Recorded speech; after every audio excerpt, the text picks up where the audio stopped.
enforced for the simple reason that the majority of American people do not want it enforced and are resisting its enforcement. That being so, the orderly thing to do under our form of government is to abolish a law which cannot be enforced, a law which the people of the country do not want enforced.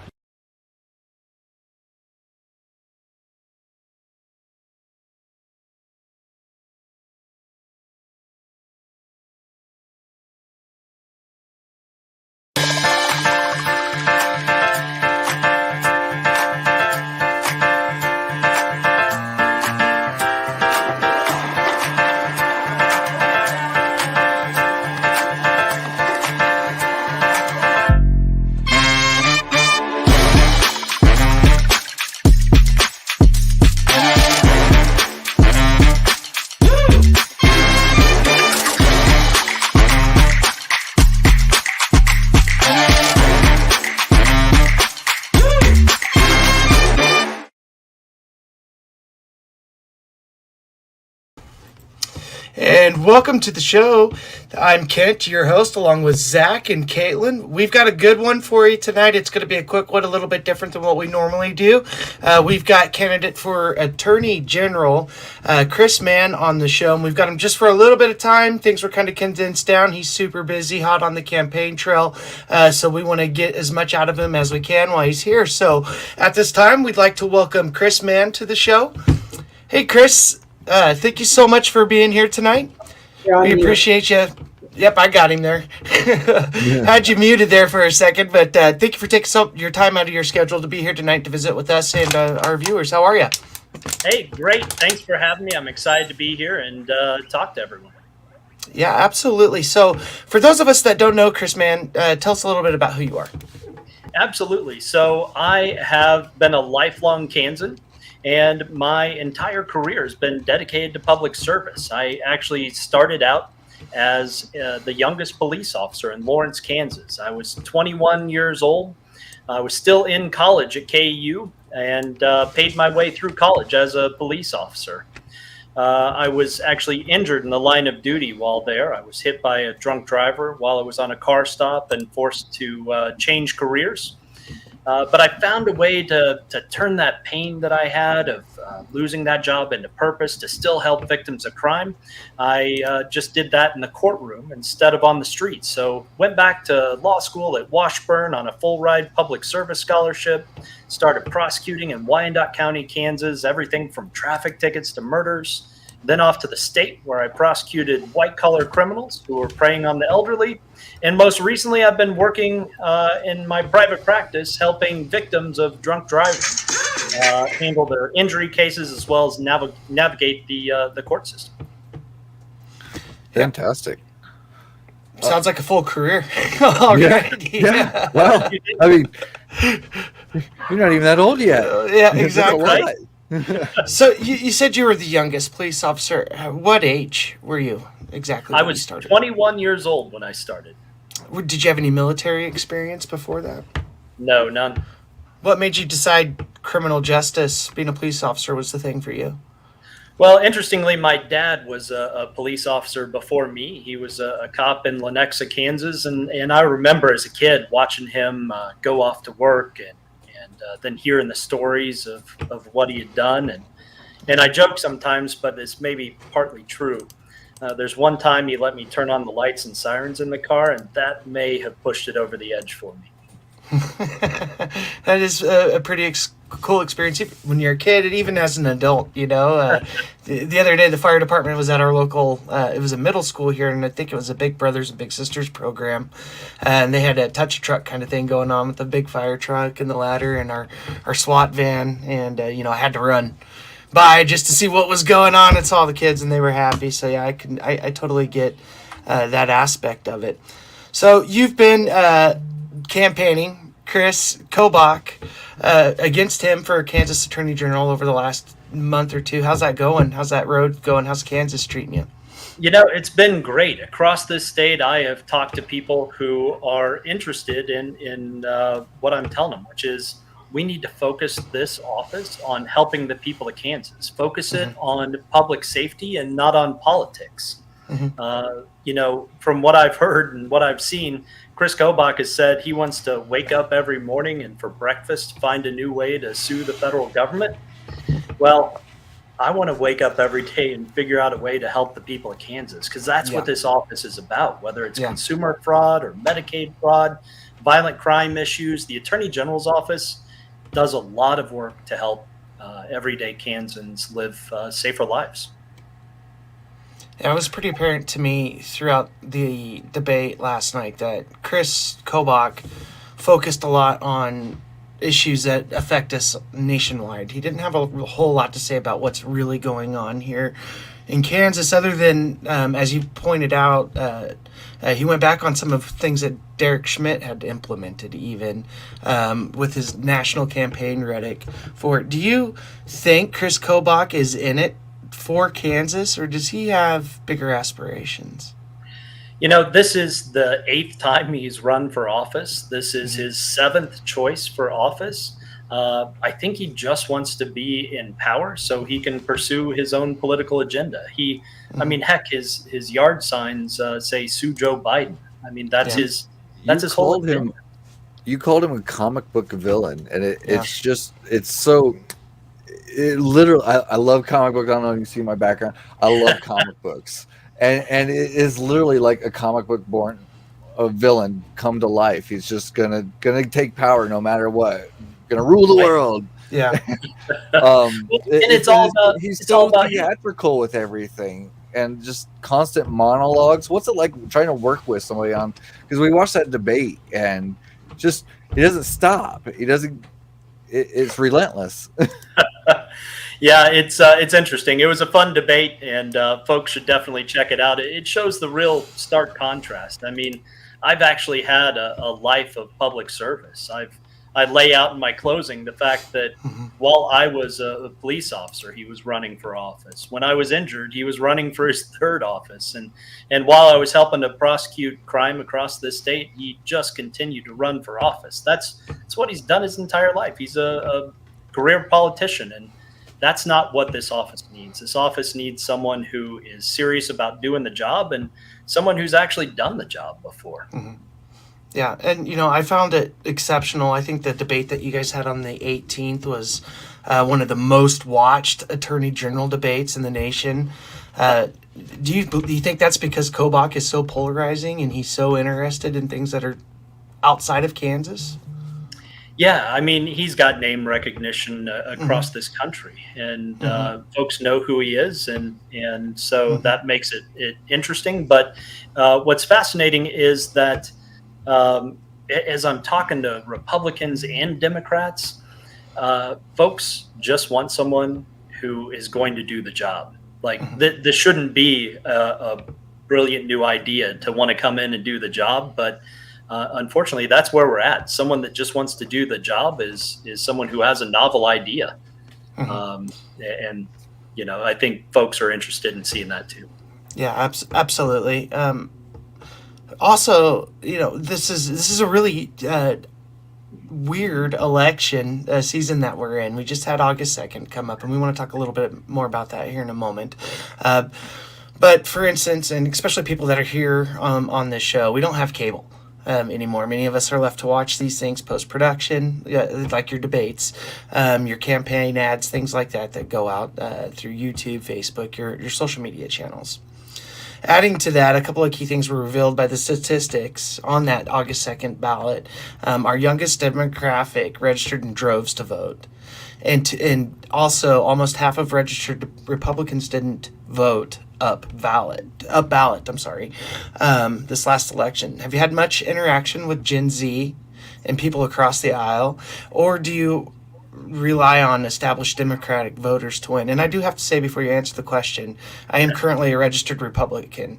I am an unaffiliated voter, but I do jump back and forth from parties to vote in the primary where I think my vote would matter most.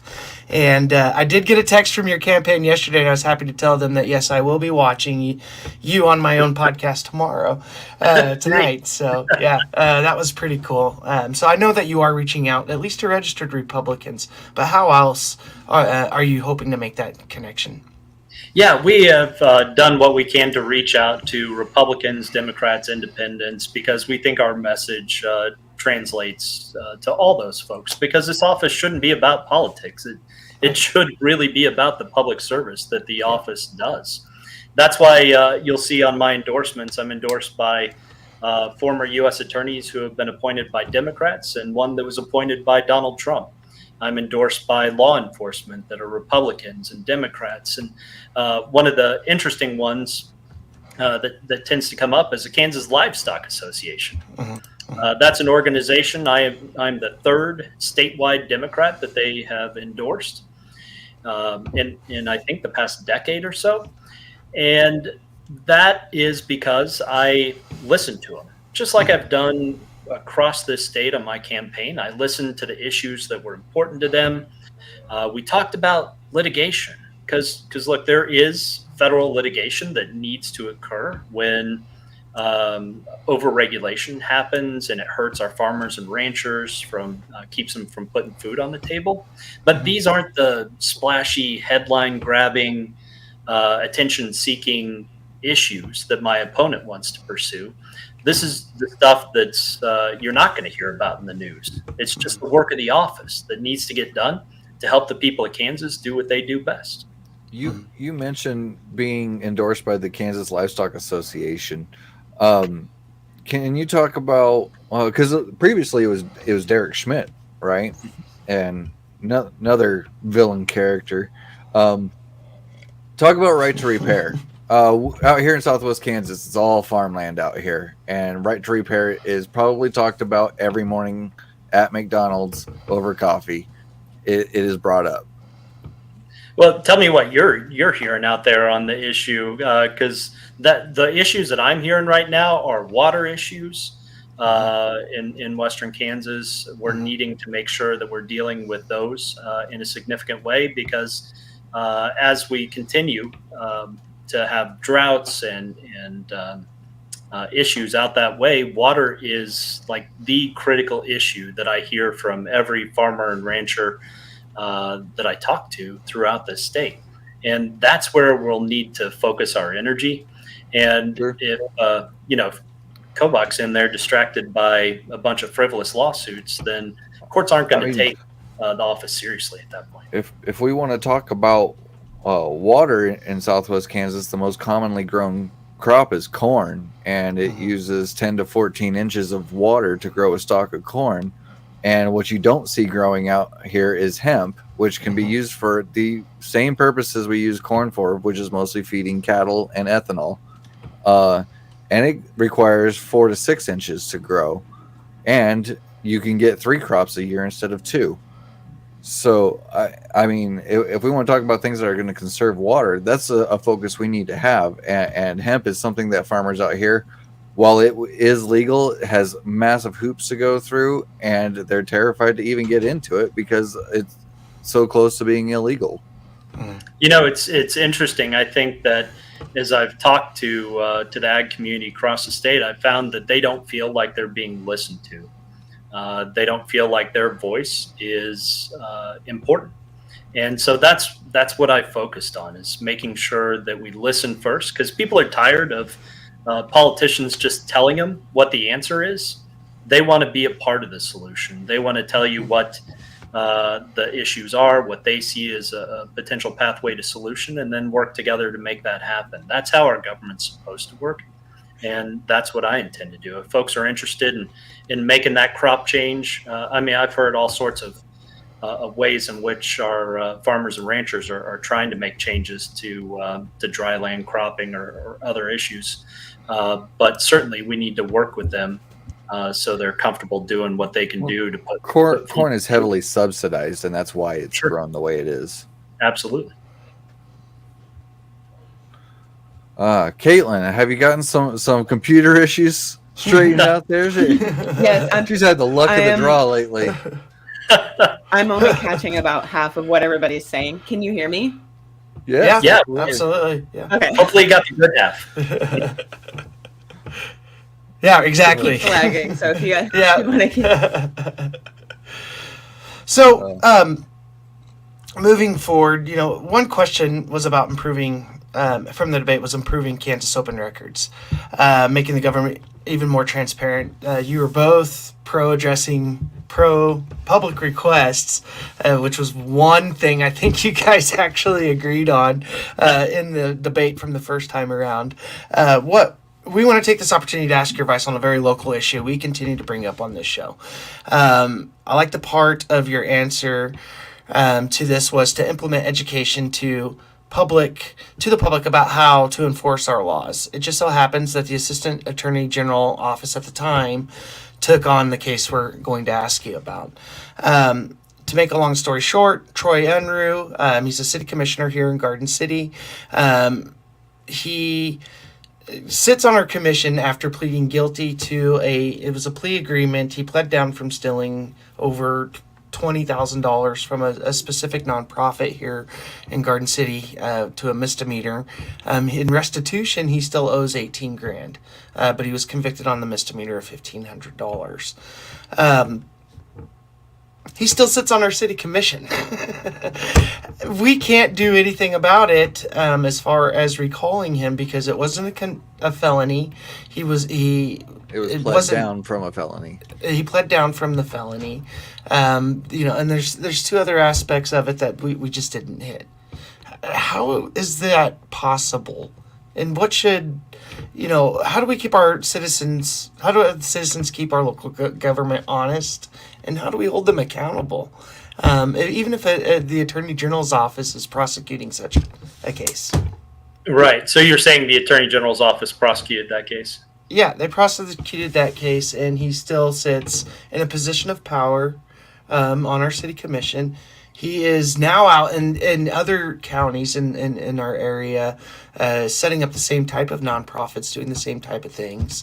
So it just seems to be a cycle. He got a good old boy deal. I'll tell you that the interesting comparison here is my opponent, Kris Kobach, also had some issues with a nonprofit.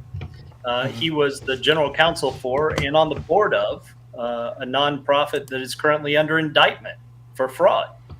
And he wants to be the guy who's in charge of handling consumer fraud in this state. So I understand your concern, obviously.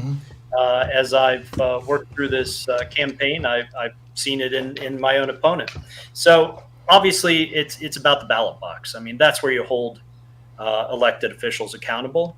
There are a lot of reasons, and I'd be happy to look into whatever case you're talking about. But there are a lot of things that go into decisions that are made on cases, and that's the strength of the evidence, cooperation of witnesses. There are a number of things that factor into that. So the amount of money you have for a defense. Without actually knowing anything or having been involved in the case, I can't say why it got pled down. But those things do happen, and they're typically Would you say that being on city commission might have had a favor played into it? That's a possibility at the very least. Well, I would certainly hope not. I know that we've got some great public servants at the Attorney General's office who have been there for a very long time. And I can tell you that my position on it is that no one is above the law. No matter who they are, they need to be held accountable if they break the law. And I've spoken out on that for, there were legislators who were caught drunk driving and ran from the police. And so I've called out legislators for doing those very things because I think that they should be held to a high standard if they're going to be in office. We have just a few more moments with you here, Kris. And real quick, cannabis legalization is a very hot topic. Kansas is set to be probably the last state with any type of law on the book, and as far as medical or recreational. What are you prepared to do? Yeah. So, Attorney General's job is just to enforce the laws that are on the books. We don't legislate, but from what I'm told, there's currently some legislative activity surrounding medical marijuana. There's some meetings with groups right now, and they're trying to hash out some details. And I would be a proponent of well-regulated medical marijuana. I think we obviously need to make sure we're protecting kids. We're allowing for drug treatment where it's necessary, and providing money to law enforcement. But I think. Hearing from legislators around the state, I think that's the way that they're going. Mm-hmm. With Joe Biden's recent decision, are you going to prosecute minor cannabis offenses in the state of Kansas? Are you going to direct your attorney? Yeah, so once again, the job of the Attorney General is to enforce the laws. We don't have a choice in what those laws are. So we have to work with the legislature if society wants to get those changed. And sure. So I think that's where that change is going to occur. Kris, before we let you go, anything you'd like to relay on to our audience? Absolutely. I want to thank you for having me on. I am excited to be traveling this state for the next couple of weeks till the election. And I want to say that it would be an honor to continue my life of public service in this office, continuing to protect and serve the people of Kansas, just as I've done my entire career. So ask people to get out and vote early, and vote for me for Attorney General. Kris, thank you so much. Yeah, so much for your time. We appreciate it. Good luck on the campaign trail. We hope to get to talk to you again in the future as the Attorney General. I look forward to it. Thanks a lot. Have a good evening. Have a good day. All right, that was Kris Mann, candidate for Attorney General, state of Kansas, running against KKK Kobach. Strong opinions out in the comments tonight. I love it. There are some very, very strong opinions tonight, but I think that there is a attitude right now towards politicians. People are just not happy with the choices that they have. What I like about Kris Mann, he's not a career politician. He's in the field that he's been in his whole life. Sure. And there was a lot more that we wanted to get to talk to him about, get to ask him about. Caitlin spent some good time. Caitlin worked really hard on some good questions, and we didn't even get to barely touch on it. And unfortunately, she had computer problems, and so she didn't even get to ask any of her. She worked so hard on that. Yeah. She did a great job, and I want to give a shout out to her and our producer, Brian. We've had some computer issues, internet stuff going on, so it's just been hard, but we're looking forward to keeping the show going, which means, we're having computer issues. You guys are watching. buymeacoffee.com/CKZ show. buymeacoffee.com/CKZ show. I'm going to type it out and put it on a banner. But get it on a banner. What is it, Zach? What is Buy Me a Coffee? Buy Me a Coffee is this website where it's kind of like Patreon or even just as simple as Cash App or something like that, where you can make a donation to our show so that we can continue to improve, get better microphones, better cameras, better computers. We need better computers. And even just be able to go out and interview people where they're at, live in their space. Go to parades. Bring you guys things that are going on inside of Garden City. That would help us out a lot. It'd make this channel more fun to be more interactive inside of Garden City. So, buy me a coffee. It's $1. You can sign up to do a monthly thing and throw us $1 every month, if that, or $5 or $10, or if you want to get crazy and throw us 100,000, and we can open up a studio or something and hire real journalists and reporters and bring Garden City news to the masses. So I know it's election season, and we focus on that a lot. But I do want to, and we'll come back to that discussion. But it is the spooky season, and that is the season for this household I live in. We love the Halloween. So tomorrow, Tenderlungs 206. Kobach can't be worse than that guy. You want to bet? How much you want to bet? You know what? Bet I am generally the guy that I've never met the politician that perfectly aligns with me. It doesn't exist. No. But I will tell you the politician that is the antithesis to everything I am, and Kobach is that. Absolutely. Yeah, absolutely. So I'll agree with you all day long, Tenderlungs, that Kris is definitely clearly a lot more centrist than to the left, and I would consider myself a leftist. But compared to the Kobach option, yeah, absolutely. And I can speak from serious, intense understanding of Kobach, because the last time he ran for governor, I was hired to follow him around in the state and interview him and ask him hard questions and actually make it difficult for his job. Yeah. So I literally followed him. I put 15,000 miles on my car driving around this state. I went to a Trump rally. I waited in line for 7 hours to go into a 2-hour Trump rally because I was hired to follow, and Kobach was there, and that's where I had to be. It was I really, you've told that story, and every time all I think is, how does Zach Worf not get arrested at a Trump rally?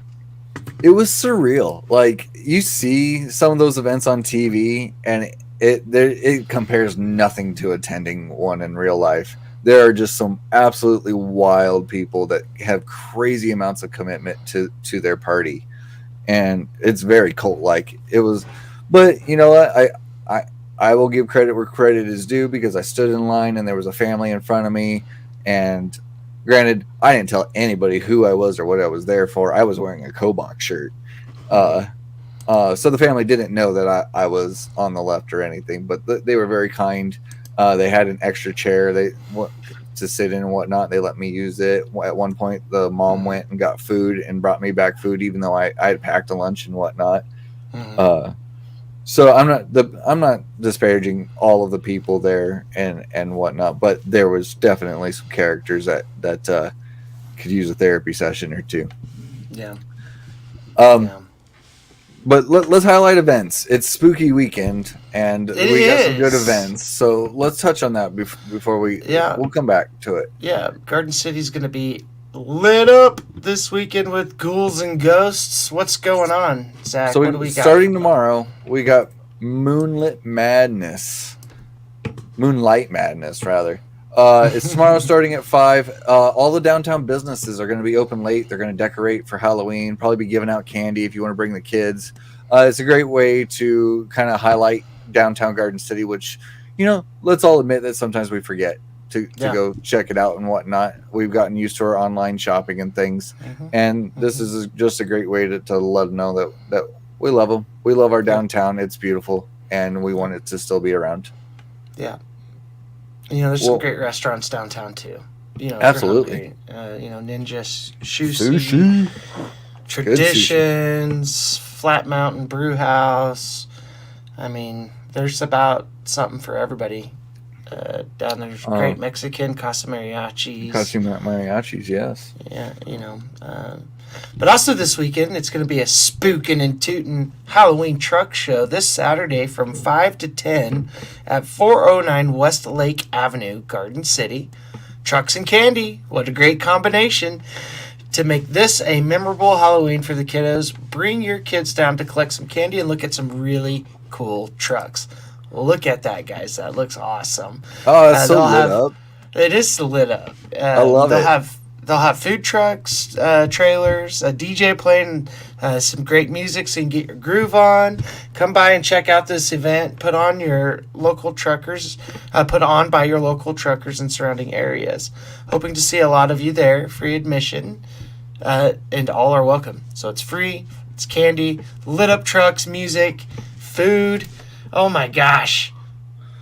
All right, so that's one trunk or treat starting at 5. Also starting at 5, we got downtown Garden City, the Ghoulishly Good Time. There will be 3 blocks of treat stops, 3 blocks of trunks for the kids to go through. Get costumes on, get them dressed up. You get enough candy to last a year. And yes, obviously you go through and you get all the Reese's because that's the parent tax. That's how you get all the free Reese's, guys.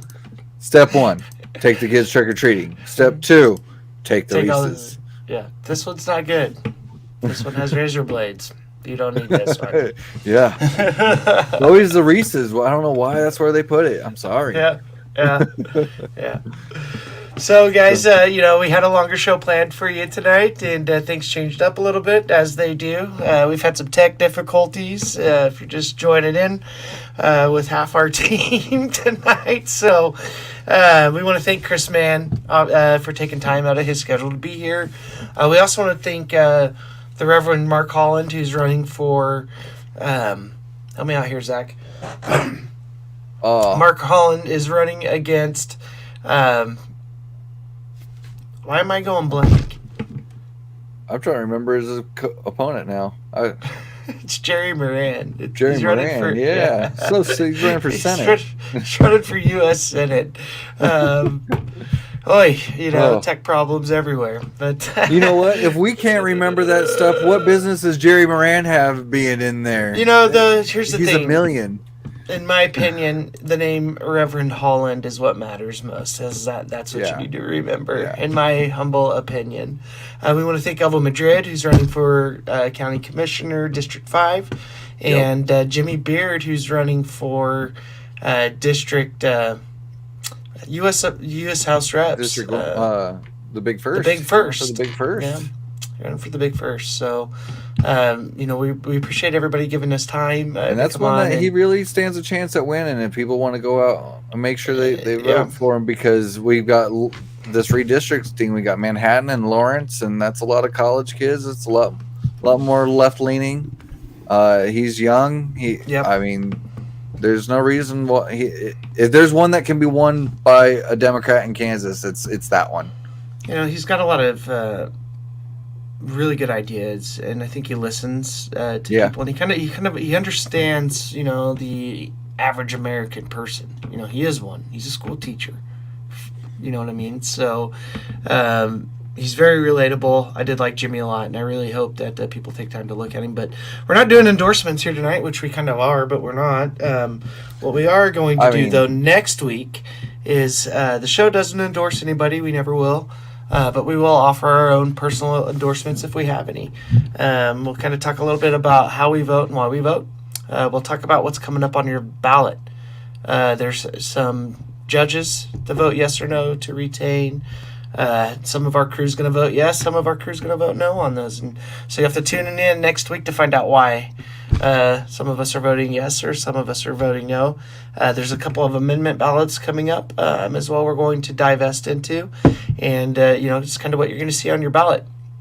And offer personal endorsements, or, what you would do, what Zach would do, or Caitlin would do in the off chance they don't want to vote for either candidate. If anybody's curious where I would vote, shoot me a message on the show. Yeah. I'll answer you. I'll tell you. Yeah. I don't hold back. I'm an open book. If you have questions about, the constitutional amendments, which I did want to ask Chris. See, that was the other thing, Chris came out, it was today, a sheriff from another county here in Kansas came out and said that voting yes for amendment would change how we elect. I don't our know sheriffs. A good answer to that. No, it is not, but it is. The direct question is not. What we need to protect now are how we move forward. How we move forward. One of the ballot questions does pertain to how abortion is handled, who can legislate, and things like that on it, I believe. And we'll dive into that next week. Yeah. Our judges that protect our Kansas Constitution, they're up. That said that the Kansas Constitution has in it a right to abortion. It's because maybe of the we can Kansas just do Supreme Court some research on them live next week. Yeah, so we'll talk a little bit about those judges, and some of the personally, I'm always for term limits, so vote them out, get new people, fresh blood, always. But is now the time to do that when we are Always, in the always, in the always. in the middle of extremity? You know, if we're gonna go, if we're gonna stay, yeah, or if we're gonna go to the far right. You know what I mean? Well, that's kind of, I think, is the question on the ballot this time around. You know, and I hate saying that because I'm with you. You know what I mean? The time is always now, but we are where we are in this society, and we'll divest more into that next week. I don't want to ruin it, so Fuck them, let it all burn.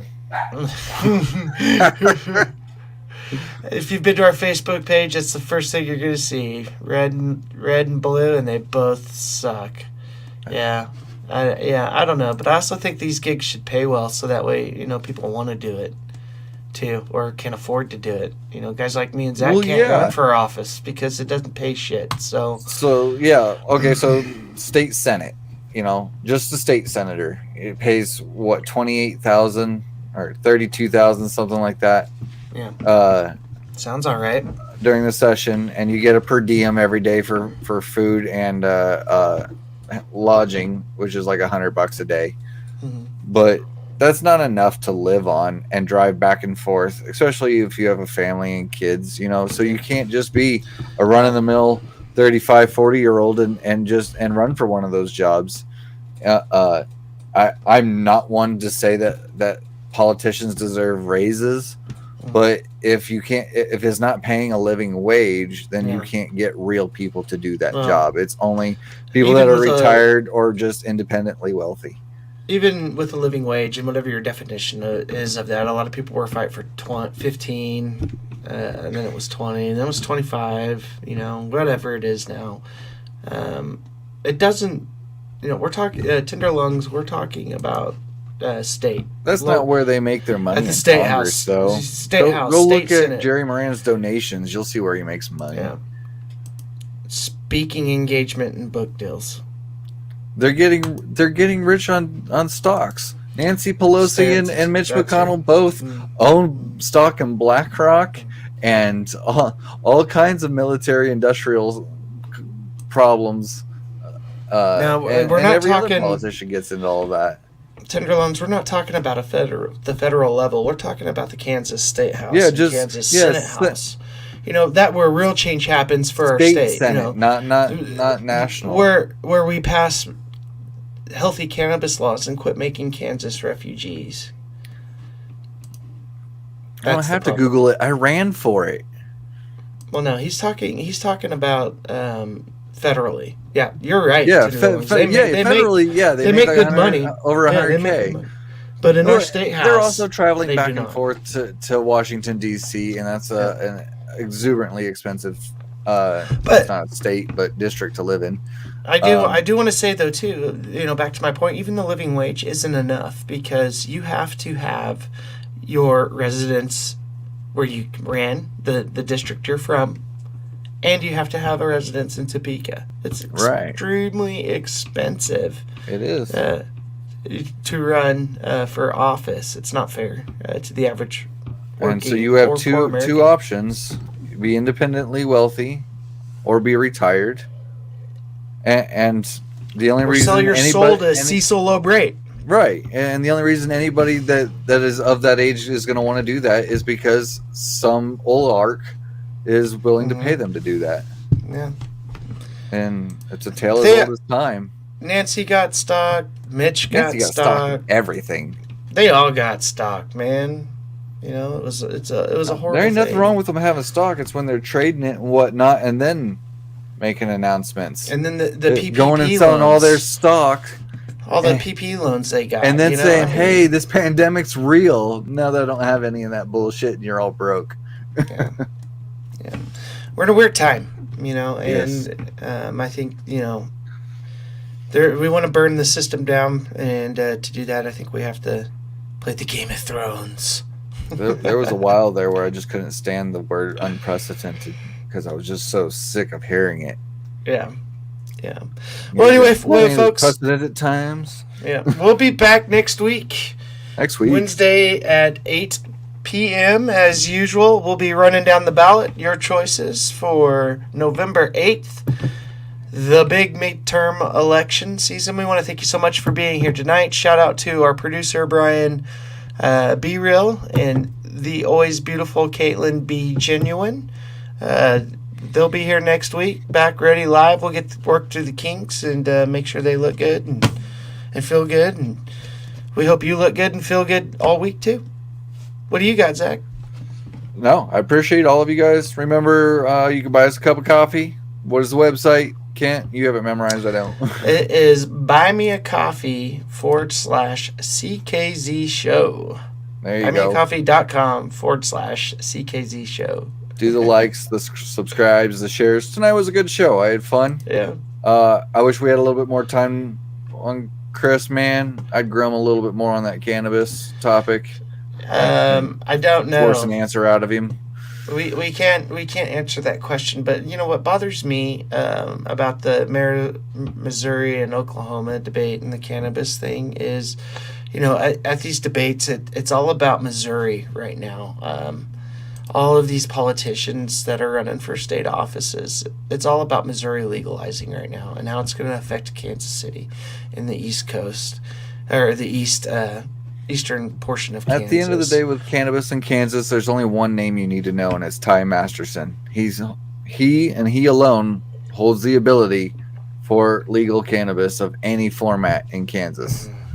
And unless Laura Kelly wants to run a campaign against him and whatnot, and call him out every day or every week or something, I don't know how to get it discussed on the floor, but.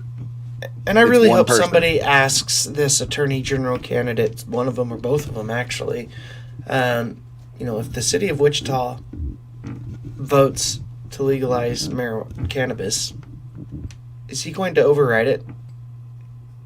I guarantee Derek Schmidt. Derek Schmidt would veto it so fast. He did. Well, I'm sure, you know, I mean, if he gets elected governor, so, you know, Laura Kelly or Derek Schmidt, who went against the will of the people who voted for something and overruled it. Folks, we will see you next week. Have a great weekend. Goodbye. Tweet. Well. Yeah, test. Better. We'll take a minute to envision it, been the vision, we're ripping from a difference of opinion, inquisitive, isn't it? When the picture in the mirror isn't shit, but give it a minute, fix this image and hit the bricks with the viciousness. But don't play, cause one day you'll be saying, you shoulda, coulda, woulda, but my shit it just wouldn't drop, cause you wouldn't have, but you're so worried, it was your world. When you hit them with the rhymes, they had no words. Just come back to the flip of the tongue fun that you once had and chuck it like a beer and crush that. Go shave your mustache and write it down, cut that, and show 'em what's rap again. Oh, I'm getting tired of that. I don't know anymore what they call that. Getting so you know that something's missing. Let's go show 'em what rap is again. Like taking a step out of your front door for the first time and you want more with the sunshine, but you've been locked away, forgetting you don't care. Listen is not part of the mission. Just say what you got to say, whether it makes sense. Just a bunch of gibberish, spit from the hip, slipping so sharp, or splitting your lip. You get a grip, cause as good as your shit is, you know it really isn't a big deal. Cause it'll turn heads bound too. It's your purpose, round two. But you gotta open your eyes and realize it's right here. But to open your mind, you gotta try to fight fear and find a light bright enough to ignite and excite peers. But get their attention, I find. You gotta give them a big boom. You're the fuel, and I got my lighter right here.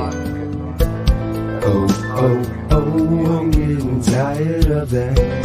I don't know anymore what they call that. Getting so you know that something's missing. Let's go show 'em what rap is again.